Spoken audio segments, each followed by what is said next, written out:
8월 마지막 주입니다. 무더위도 크게 누그러지고 아침 저녁으로 선선해졌습니다. 다음 주부터 9월이 시작이 되잖아요. 이제 가을의 기운이 느껴집니다. 가을은 결실의 계절입니다. 우리가 수고한 일에 대해서 열매를 맺고 수확을 해야 합니다. 그런데 지금 우리 사회를 둘러싸고 있는 환경이 좋지는 않습니다. 요즘 상황을 한마디로 요약한다면 불확실성입니다. 유가가 올랐고 원자재 값, 물가가 급등했는데 언제 다시 물가가 안정될지 불확실합니다. 유럽은 러시아에 대한 경제 제재로 에너지 난에 빠져 있고, 그래서 여름에 냉방을 제대로 하지 못했는데 금년도에 폭염이 일어서 많은 사람이 사망했습니다. 이번 겨울에는 난방을 제대로 할 수 없을 것이다, 그런 이야기가 있습니다. 프랑스의 마크롱 대통령은 풍요의 종말, 이런 말을 했습니다. 기후변화, 우크라이나 전쟁으로 인해서 풍요의 종말의 시대가 왔다. 코로나가 어떻게 될지도 역시 불확실합니다. 기술 발전에 의해서 일자리가 대폭 줄어들고 제대로 된 일자리가 부족해져서 청년들이 어떤 일을 해야 할지 이것도 불확실합니다. 그런데 불확실하다고 아무것도 안 할 수는 없지 않습니까? 그래서 사람들이 나름대로 자기가 판단해서 일을 추진해 나가는데 실패하거나 원하는 대로 이루어지지 않는 경우도 있습니다. 일이 잘 안 되면 낭망하고 실망하게 됩니다.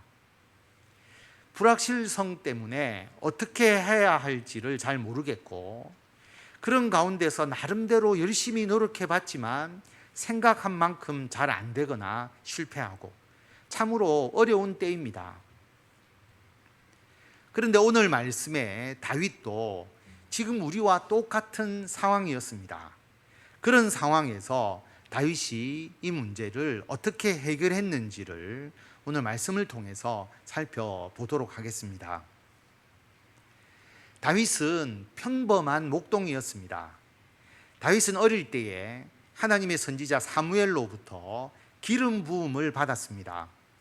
기름 부음을 받았다는 것은 장래에 하나님께서 왕으로 세우실 것이라는 의미입니다. 물론 다윗은 자기가 기름 부음 받았다는 것을 공개적으로 드러낼 수는 없습니다.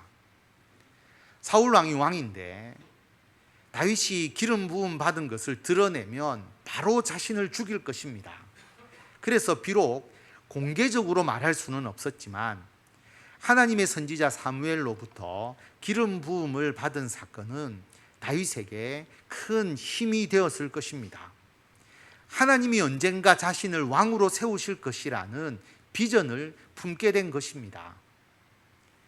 어느 날 어린 다윗은 아버지가 전쟁에 나간 형이 잘 지내는지를 보고 오라, 그렇게 해서 형을 만나러 전쟁터로 갔다가 블레셋의 무시무시한 거인 장수 골리앗과 맞서 싸우게 됩니다. 물맷돌로 골리앗을 무너뜨리고 골리앗의 칼을 뽑아서 넘어진 골리앗의 머리를 뱁니다. 골리앗과 싸워 이겨서 다윗은 일약 이스라엘의 스타가 되었습니다.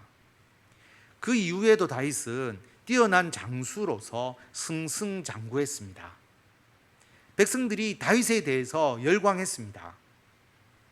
사울이 죽인 자는 천천이고 다윗이 죽인 자는 만만이다, 이렇게 노래를 부르고 다닐 정도였으니까 다윗의 인기는 왕이었던 사울보다 훨씬 더 높았습니다.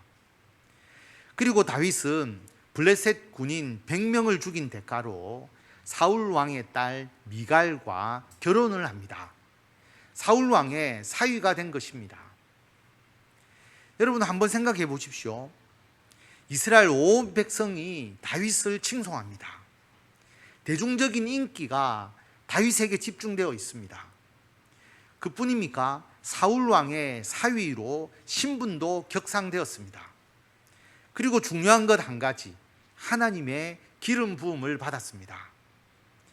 하나님의 뜻이 다윗에게 있고 백성들도 자신을 열광적으로 지지하고 있고 자신이 왕이 되는 것은 탄탄대로와 같이 확실하다. 그렇게 다윗이 생각했을 것입니다. 그런데 심각한 문제가 발생했습니다. 다윗이 왕이 될 것을 두려워한 사울 왕이 다윗을 죽이려고 합니다. 왕은 어떠한 경우에도 왕권을 지키려고 합니다. 또한 자기 아들에게 왕위를 물려주려고 합니다. 그런데 다윗이 백성들의 신임을 얻게 되자 사울 왕은 다윗이 자신의 왕위 세습에 걸림돌이 될 것이라 생각을 하고 다윗을 죽여버리려고 한 것입니다. 그래서 다윗은 사울의 위협을 피해서 도망가게 됩니다. 이스라엘 땅에서는 사울 왕의 추격을 벗어날 수도 없고 꼼짝없이 잡혀 죽을 것 같습니다. 그래서 다윗은 결국 국경을 넘어서 블레셋 땅으로 도망가게 됩니다. 블레셋은 이스라엘의 적국이죠. 사울 왕의 살해 위협을 피해서 자기가 지금까지 싸웠던 적국 블레셋으로 망명을 하는 수모와 수치를 겪게 됩니다. 그런데 블레셋으로의 망명도 이루어지지 못합니다. 왜냐하면 블레셋과의 전쟁에서 혁혁한 전공을 세운 다윗인데 블레셋 사람들이 다윗을 가만두려고 하겠습니까? 다윗을 그냥 받아주겠습니까? 다윗이 사울 왕으로부터 도망 나와서 블레셋으로 망명한 것을 전혀 믿으려고 하지 않습니다. 언젠가 우리의 뒤통수를 칠 거다, 그렇게 생각한 것이죠. 그래서 오히려 다윗을 죽이려고 합니다. 그래서 다윗은 자신이 살기 위해서 미친 척을 합니다. 블레셋 왕 아기스 앞에서 대문에 글씨를 그적거리고 수염에 침을 흘리면서 미친 사람인 척 행동합니다. 그래서 구사일생으로 블레셋을 빠져나올 수가 있었습니다. 여러분, 이스라엘의 영웅 다윗이 적국 블레셋 나라로 도망갔다가 그렇게 미친 척이라고 해서 살아남아야 하는 처지가 된 것입니다. 다윗에게는 이스라엘 땅도 블레셋 땅도 안전하지 않았습니다. 결국 다윗은 광야를 헤매고 다니게 됩니다. 이제 어디로 가야 할지, 앞으로 어떻게 살아야 할지도 막막합니다. 사울 왕의 위협에서 살아남을 수 있을지조차 불확실합니다. 왕이 되는 것은 고사하고 자기 목숨을 부지하는 것이 시급한 과제가 되었습니다. 인생의 앞길이 캄캄해졌습니다. 한치 앞을 내다볼 수 없는 불확실성 속에 있었습니다. 다윗의 인생은 실패로 끝난 것처럼 보였습니다. 이런 상황에 처하게 되면 사람들은 절망합니다. 하늘을 원망하고 자기의 신세를 한탄합니다. 이게 뭐냐라고 분노해하기도 합니다. 심한 경우는 스스로 목숨을 끊는 경우도 보게 됩니다. 그러나 다윗은 분명히 달랐습니다. 다윗이 다른 사람과 달랐던 면이 무엇일까요? 다윗은 기도하는 사람이었습니다. 다윗은 광야를 떠돌아다니면서도 끊임없이 하나님께 기도했습니다. 자신을 향하신 하나님의 뜻이 무엇인지를 끊임없이 묻고 또 물었습니다. 또 하나, 다윗은 하나님의 약속을 믿었습니다. 다윗은 어릴 때에 하나님의 선지자 사무엘로부터 기름 부음을 받았습니다. 기름 부음을 받았다는 것은 장래에 왕이 될 것이라고 하나님께서 약속하셨다는 의미입니다. 다윗은 그 하나님의 약속을 붙잡고 나아갔습니다. 그러자 놀라운 일이 생기기 시작합니다. 다윗이 광야에서 도망다니는 처지임에도 불구하고 다윗에게 사람들이 하나씩 둘씩 몰려들기 시작합니다. 사울 왕의 압제로 인해서 고통받는 사람들, 환난당한 자들, 가난한 자들, 마음이 원통한 자들, 이런 사람들이 다윗에게로 모여듭니다. 인무리가 점점 늘어나서 400명이 되었고 나중에 600명으로 계속 늘어났습니다. 처음에 다윗은 무작정 도망 나와서 떠돌아다니는 신세였지만 이제는 600명이 넘는 많은 사람을 거느린 공동체의 수장이 되었습니다. 다윗은 사울왕의 압제로부터 고통받는 사람들이 모여서 이룬 새로운 광야 공동체를 이끌어가게 되었습니다. 여러분, 하나님께서는 다윗을 왕으로 세우기 위해서 기름을 부었습니다. 하나님께서 분명 다윗을 왕으로 선택하셨습니다. 그런데 다윗은 사울왕의 위협으로부터 도망다니면서 광야를 떠돌아다니는 처지가 되었습니다. 인간적인 생각으로 보면 그의 인생이 실패한 것처럼 보였습니다. 그러나 거기에는 하나님의 계획이 있었습니다. 여러분, 곰곰이 생각해 보십시오. 지금 이스라엘의 왕은 사울 왕입니다. 사울에게는 아들들이 있습니다. 사울은 자기의 왕권을 지키려고 하고 자기 아들에게 왕위를 물려주려고 합니다. 아무리 다윗이 대중적인 인기가 있더라도 아무런 정치적 세력이 없는 다윗이 결코 쉽게 왕이 될 수는 없습니다. 사울왕의 주변에는 왕의 측근들이 장악하고 있었을 것이고 그들이 권력을 유지하기 위해서는 사울왕의 아들이 왕위를 물려받아야 합니다. 사울왕의 정치 권력자들이 사울왕의 아들에게 왕위가 물려지도록 노력하지 다윗에게 왕위를 넘기려고 하지는 않을 것입니다. 따라서 다윗이 아무리 궁궐에 있다 할지라도 왕이 되는 길이 보장되는 것은 아니었습니다. 궁궐에 있으면 오히려 사울왕의 눈에 띄어서 견제만 받게 되고 자칫 잘못하면 사울왕에 의해서 목숨을 잃을 수도 있었습니다. 실제로 다윗은 3번이나 사울왕의 살해 위협에서 살아남았습니다. 이런 상황에서 다윗이 왕이 되려면 사울왕을 힘으로 몰아내거나 죽여서 반란이나 혁명을 일으켜야 했습니다. 만약에 다윗이 그렇게 해서 왕위에 오른다면 왕이 되고 난 이후에도 수많은 문제를 안고 가게 됩니다. 정당한 방법이 아니었기 때문에 왕위의 정통성에 문제가 있게 되고 나라의 분란이 끊이지 않게 됩니다. 그래서 하나님께서 다윗을 광야로 인도하신 것입니다. 사울왕의 위협을 피해 광야로 도망치도록은 하셨지만 하나님은 다윗이 사울을 계속 피해 다니도록 하는 것이 목적이 아니었습니다. 이 광야 생활을 통해서 다윗을 철저하게 훈련시키셔서 위대한 왕으로서의 자질을 갖추도록 하고 싶으셨던 것입니다. 또한 하나님의 계획대로 순차적으로 순리대로 왕위에 오르도록 하신 것입니다. 다윗이 이스라엘 땅에서는 자신의 군대와 세력을 규합할 수가 없습니다. 그러나 광야에서는 용맹하고 뛰어난 장수들, 그러나 사울 왕으로부터 핍박받고 버림받은 사람들이 다윗에게로 모여들었습니다. 다윗의 주변에 인재들 그리고 용감한 용사들이 모여든 것입니다. 이들이 나중에 다윗이 왕이 되었을 때 다윗에 대해서 목숨을 걸고 충성하는 훌륭한 장군들이 되었습니다.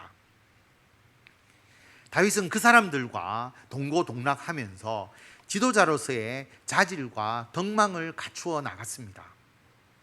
다윗은 광야에서 고생하며 살아가는 사람들과 함께 하면서 백성을 사랑하는 마음, 백성을 위하고 백성을 이해하는 마음을 배웠습니다. 광야에서는 먹을 것도 마실 것도 모든 것이 다 부족합니다. 그 상황에서 함께 고통을 나누고 희망을 나누는 방법을 체득했습니다. 또한 다윗은 광야 공동체에서 각 사람에게 역할과 임무를 부여하고 이들을 통솔했습니다. 이것은 나중에 다윗이 왕이 되었을 때의 내각을 미리 구성한 것과 같습니다. 광야의 작은 공동체이지만 나라의 틀을 갖추고 경영하는 것을 미리 실습한 것입니다. 이처럼 다윗의 광야 생활에는 하나님의 계획과 뜻이 있었습니다. 또한 다윗이 광야 생활을 하면서 체득한 가장 소중한 경험은 하나님의 뜻을 묻는 것이었습니다. 광야는 넓지 않습니까?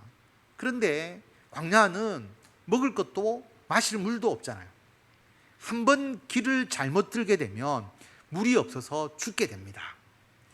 그리고 사울 왕이 자신을 계속 쫓아오기 때문에 사울 왕이 어디서 갑자기 나타나서 자신을 죽일지 모릅니다. 600명이 넘는 많은 사람들의 생명이 다윗의 판단에 달려 있습니다. 그 상황에서 다윗이 무엇을 의지하겠습니까? 오직 하나님을 의지할 뿐입니다. 그래서 다윗은 중요한 인생의 순간마다 하나님께 기도하고 하나님의 뜻을 묻고 하나님의 계획을 깨달은 후에 행동했습니다. 오늘 성경 말씀도 마찬가지입니다. 오늘 본문의 배경은 다윗이 600명이 넘는 사람들과 광야에서 사울 왕을 피해서 도망다니는 상황입니다. 그때 블레셋 사람들이 유다 땅에 속한 그일라를 침략해서 약탈하고 있다는 소식이 전해져 옵니다. 비록 다윗이 도망다니는 처지이지만 다윗은 백성을 사랑하는 마음을 가지고 있었고 블레셋을 무찌른 장군으로서의 자존심도 가지고 있었습니다. 그래서 그일라가 블레셋의 침략을 받아서 약탈당하는 것을 그냥 두고만 볼 수 없었습니다. 다윗은 바로 그일라로 가서 블레셋을 무찔러서 자신의 힘과 자기가 아직도 건재함을 보여줄 수도 있었습니다. 아니면 마음으로는 그일라를 구원하고 싶지만 자기가 지금 도망다니는 처지에 무슨 만용을 내가 부리는 건가? 나의 위치만 들킬 뿐이다. 그냥 조용히 숨어 지내자. 그렇게 할 수도 있었습니다. 그러나 다윗은 자기의 생각을 앞세우지 않고 주위 사람의 판단도 구하지 않았습니다. 무엇을 했을까요? 가장 먼저 하나님께 기도했습니다. 다윗은 하나님께 기도합니다. 내가 가서 이 블레셋 사람을 칠까요? 하나님께서 이 기도에 응답하셨습니다. 가서 블레셋 사람을 치고 그일라를 구원하라. 그런데 주변 사람들이 다 만류합니다. 보십시오. 우리가 여기서 숨어 있기도 두려운데 어떻게 그일라로 가서 블레셋 사람의 군대를 치겠습니까? 여러분, 사실 그렇지 않습니까? 자기도 지금 쫓기는 가운데 있는데 자신의 존재를 드러내면서까지 백성을 구하는 일에 뛰어들겠다는 것은 자칫 무모할 수가 있습니다. 그래서 다윗이 다시 하나님께 기도하면서 하나님의 뜻을 묻습니다. 하나님께서 일어나 그일라로 내려가라. 내가 블레셋 사람을 너의 손에 넘길 것이다. 다윗은 하나님의 말씀에 순종해서 그일라로 가서 블레셋 사람과 싸워서 그들을 크게 쳐서 무찌르고 그일라 주민들을 구해 주었습니다. 도망다니는 처지임에도 불구하고 다윗의 용맹함과 백성을 사랑하는 마음을 온 천하에 드러낸 것입니다. 그런데 역시 문제가 생겼죠. 다윗의 위치가 알려지게 된 겁니다. 다윗이 그일라를 도와주었다는 정보를 듣고 사울 왕이 다윗을 죽이려 그일라로 온다는 소식이 전해옵니다. 그때 다윗은 또 기도합니다. 하나님, 사울 왕이 정말 나를 죽이러 옵니까? 그렇다. 내가 그일라 백성을 구해 주었는데 이 백성이 나를 도와주면 도와주었지 정말 나를 잡아서 사울에게 넘겨주겠습니까? 설마 제가 그들의 생명의 은인인데 저를 사울에게 넘길까요? 그들이 너를 사울에게 넘긴다. 그러므로 여기서 피해라. 다윗은 기도의 응답대로 다시 그일라를 떠나서 숨습니다. 여러분, 다윗이 이처럼 하나님께 기도하면서 하나님의 계획과 뜻을 물으며 나아가니까 비록 광야에서 생활했지만 그의 삶이 형통했습니다. 오늘 말씀 14절에 보면 다윗이 광야의 요새에도 있었고 또 십광야 산골에도 머물렀는데 사울 왕이 매일매일 다윗을 찾았지만 하나님께서 다윗을 사울 왕의 손에 넘기지 않으셨습니다. 하나님께서 지켜주시니까 사울 왕이 결코 다윗을 잡을 수가 없었습니다. 여러분, 다윗의 광야 생활이 그의 인생에서 실패가 아니었습니다. 하나님께서 다윗이 훌륭한 왕이 되도록 하기 위해서 훈련하는 과정이었습니다. 그러나 하루 이틀도 아니고 오랜 시간 동안 하나님의 계획이 이루어지기를 기다리는 것이 결코 쉬운 일은 아닙니다. 고통과 어려움을 참고 견뎌내는 인내, 하나님의 약속을 굳게 신뢰하는 믿음이 필요합니다. 그런데 다윗은 결코 조급해하지 않았습니다. 끝까지 하나님을 신뢰했습니다. 다윗은 하나님의 약속과 계획을 믿으면서 하나님께 기도했습니다. 기도의 응답대로 행동했습니다. 다윗은 2번이나 자기 손으로 사울 왕을 죽일 기회가 있었지만 하나님이 세우신 왕을 자기 손으로 죽이는 것은 죄를 짓는 것이라면서 사울 왕을 죽이지 않았습니다. 기도하는 자는 하나님께서 정하신 때에 하나님의 계획을 이루신다는 것을 믿고 살아갑니다. 믿음을 가진 성도는 조급하게 서둘러서 일을 그르치지 않습니다. 불법적인 방법으로 열매를 맺으려고도 하지 않습니다. 결국 하나님께서 다윗이 왕이 될 수밖에 없는 환경을 하나씩 직접 만들어 주셨습니다. 사울 왕이 블레셋과의 전투에서 전사합니다. 사울 왕의 아들 요나단, 아비나답, 말기수아도 그 전쟁에서 전사하게 됩니다. 다윗이 사울 왕과 직접 대적하지 않았는데 사울 왕이 블레셋과의 전쟁에서 전사함으로써 사울 왕의 위협으로부터 완전히 해방되게 되었습니다. 자, 이제 다윗이 어떻게 해야 할까요? 그때 다윗은 하나님께 기도하며 웃습니다. 하나님, 내가 이제 유다의 한 성읍으로 올라갈까요? 이제 도망 다니며 광야에서 숨어 다니는 것을 버리고 유다 성읍으로 들어가서 정착할까요? 하나님께 물어본 것입니다. 하나님께서 올라가라. 다윗이 또 질문합니다. 하나님, 어디로 갈까요? 헤브론으로 가라. 그래서 다윗과 그의 가족, 그의 추종자들 모두가 유다의 헤브론 지역으로 가게 됩니다. 헤브론에 도착을 하니까 유다 사람들이 와서 다윗에게 기름을 붓고 유다 족속의 왕으로 삼습니다. 그동안 다윗이 은밀하게 유다 사람들을 도와주었고 다윗의 명성, 그리고 다윗이 백성을 사랑하는 마음을 이미 그들이 알고 있었기 때문에 다윗의 지파인 유다 지파 사람들이 다윗을 왕으로 추대한 것입니다. 그러나 다윗은 유다 지파의 왕일 뿐 이스라엘 전체의 왕이 되지는 못했습니다. 나머지 이스라엘 지파 전체에서는 정치 권력자들이 사울 왕의 어린 아들 이스보셋을 왕으로 세웠습니다. 그만큼 사울 왕을 둘러싼 세력들이 워낙 공고했다라고 하는 것을 알 수가 있습니다. 다윗은 유다 지역의 왕이 된 이후에 7년 6개월을 또 기도하면서 믿음으로 기다렸습니다. 그러자 하나님께서는 다윗의 힘은 점점 강하게 하시고 사울 왕의 아들 이스보셋의 세력은 점차 약화되게 하셨습니다. 결국 사울 왕의 뒤를 이어서 왕이 된 이스보셋은 군 지휘관의 내부 반란으로 죽임을 당하게 됩니다. 반란을 일으키고 사울 왕의 아들 이스보셋 왕을 죽인 자가 다윗에게로 옵니다. 그리고 다윗의 정적 사울 왕의 아들 이스보셋을 내가 죽였으니까 나에게 큰 공을 치하해 주십시오 라고 그렇게 이야기했지만 다윗은 이스보셋의 죽음을 애통해하면서 오히려 그 반란자를 처단합니다. 그러니까 모든 이스라엘 백성들이 다윗이 권력에 눈이 멀어서 권력을 탐하는 자가 아니고 선한 왕이고 정의롭고 포용력이 있는 성품을 가진 왕으로서 손색이 없음을 깨닫게 됩니다.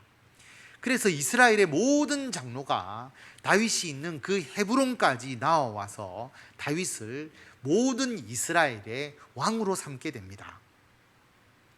하나님께서는 다윗이 왕이 되는 과정에서 사울 왕조에서 다윗 왕조로 왕조가 바뀌는 거잖아요. 새로운 나라를 세우는 것 같습니다.